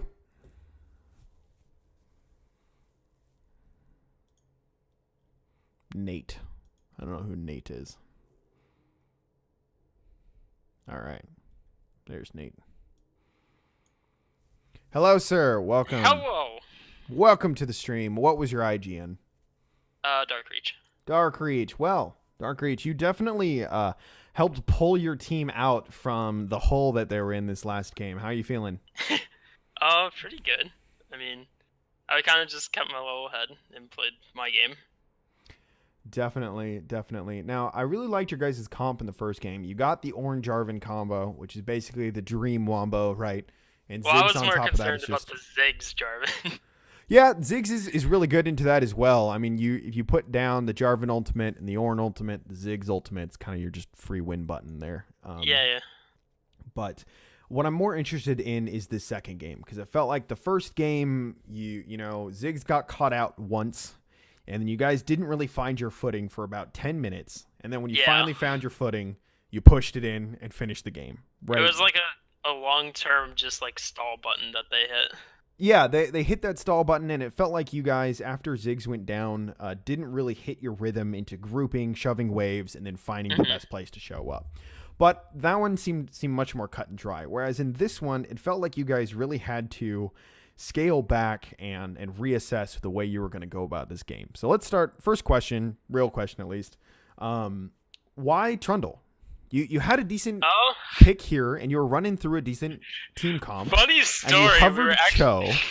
I'm just wondering where the Trundle came from, because I feel like... Yeah, go ahead. Funny story. We actually didn't mean to pick Trundle. I think we meant to pick something else there. I forget. It wasn't Nautilus. It was another tank champ. But we were planning to run something else, and then we panic locked. Probably Cho'Gath or Sion? We want Sion. Sion was the one we were gonna lock. Right. And then our support panic locked Trundle, and we were like, okay, we'll roll with it. We like, I see. That makes more sense, because you guys hovered Cho'Gath at one point, which would have been fine, and then there was Sion would have been fine, but it just felt like the Trundle was kind of out of left field, and so that makes sense. I mean, it did fine. It did okay. I mean, the main thing that we were using it for was just send him split pushing while I was looking for a pick, and then we'd have Ziggs and Kalista Braum pushing a lane. Yeah, and that definitely worked. It just felt like that wasn't what you wanted the rest of your team comp to do, right? With Kalista Braum, a tank there might have might have helped round out your composition a little bit. But next question. You guys, it was very close for almost all of this game, right? I don't have the ability to pull up detailed stats, but there was tense. Definitely a position where the gold lead changed hands many times. There were many times that one of you was ahead and one of you was behind. When did the call get made to like, hey, I'm just going to run around in their jungle in circles for 20 minutes? I do that all the time. Is that just like that's how you play Kha'Zix? That's my thing with Kha'Zix. Is as soon as like in these dead space, like like there's dragons down, barons down. The waves are kind of even. My thing, and you can ask all of my teammates. I love to run around in their jungle just invisible, and with 3 cloud drakes, that pretty much means I'm permanently invisible, especially with Youmu's. And that's something I've practiced a lot, just staying invisible to them, like, the entire time. So when there's that downtime, while I'm waiting for them to push out the waves, that's when I'm running around in their jungle invisible, trying to look for stuff. And it does pay off, because you eventually find someone. Definitely. And it felt like they didn't have... they weren't prepared to ward against it, right? They tried to put out their ward line, but they didn't put any backline wards. So you could just walk past that front line and find somebody behind their vision line and pick them off. Most people don't know how to play against it. Yeah, it definitely felt like Violent Nature. They had a good team comp. There were definitely some times, especially in team fights, where they were able to get onto your back line and really put you on the back foot. But just needed to round out some of their vision game there. Well, congratulations to you. Congratulations to Violent Nature. It was a good series, fun to cast. Do you have anything you want to say to the fans before we end it here today? Thanks for tuning in, and I hope you come back to view it again. All right. Well, that was Dark Reach with Bonobo Battalion, and thank you for watching Phoenix Leagues. We'll catch you guys next time. Doodles.